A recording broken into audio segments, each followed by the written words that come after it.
Kathy Itzin, and welcome again to Grace, Gratitude, and Generosity. Today I'd like to talk about forgiveness.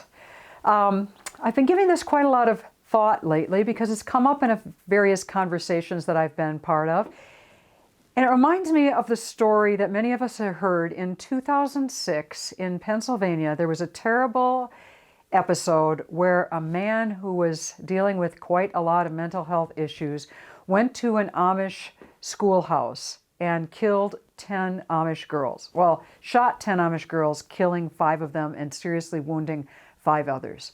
And it was a terrible, tragic experience, really heard around the world.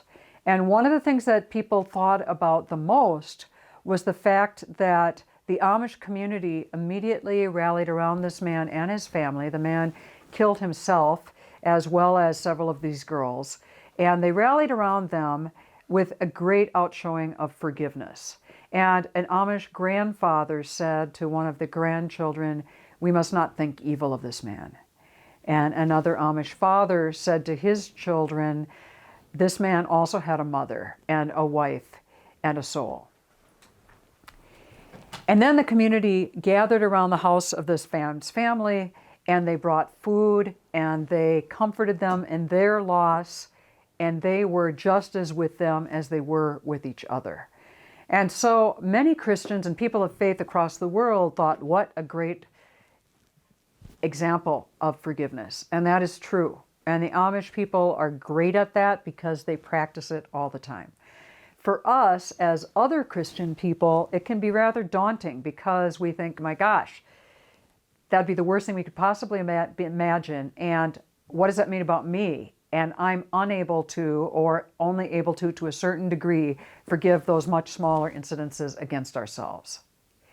And that can be scary for one thing, and also make us feel like we are not as good as other people, and we try to take our faith just as seriously. But forgiveness is such a big thing. We studied this in a Bible study course that I was in one time for an entire summer, watching different videos, because there are situations where a person does something and is repentant and never does it again. There's times where people are repentant and they continue to do it, although they keep trying. And there's times where they're never repentant. There's times where it's just ongoing. And there's times where there are really big things that happen to you, and that's different than really small things that happen to you. And so does forgiving look the same in all of those instances? And the answer is no, it certainly does not. And that, I think, is part of the answer to our question as we struggle with this, because depending on what the situation is, our response is going to be lesser or greater or quicker or slower, and sometimes we might never get there, and that's okay. But what's important is that we're making an attempt. And if something traumatic happens to you, you've got trauma, you've got abuse, you've got all the psychological, emotional, physical things that go along with that. And it's not the same thing as if someone makes a mistake and accidentally hurts you. And so we can't expect that our response would be the same. There's a book called Forgiving Too Soon, ? By the Lynn brothers, that goes through all these different things. And that's an important thing for us to know as Christians, that we don't have to be exactly the same for all of them. And we never should be, because that's not how we're set up. But we need to think about it and work at it and realize that forgiveness, like any other hurt, is like a spring, that it starts out right here and we go around and it's there all the time.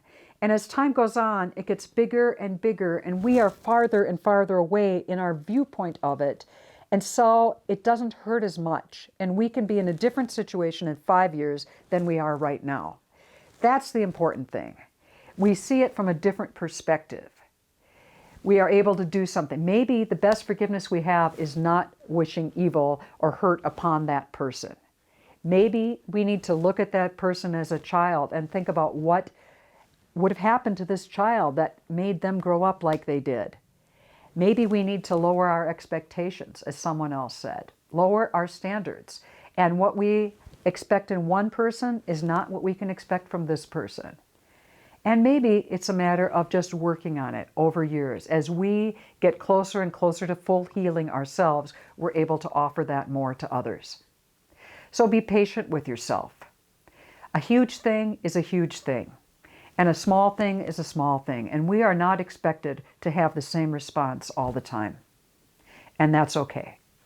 What we are expected to do is to do the best we can, to reach healing ourselves and to offer that as a generous offering, as much as we're able to the world.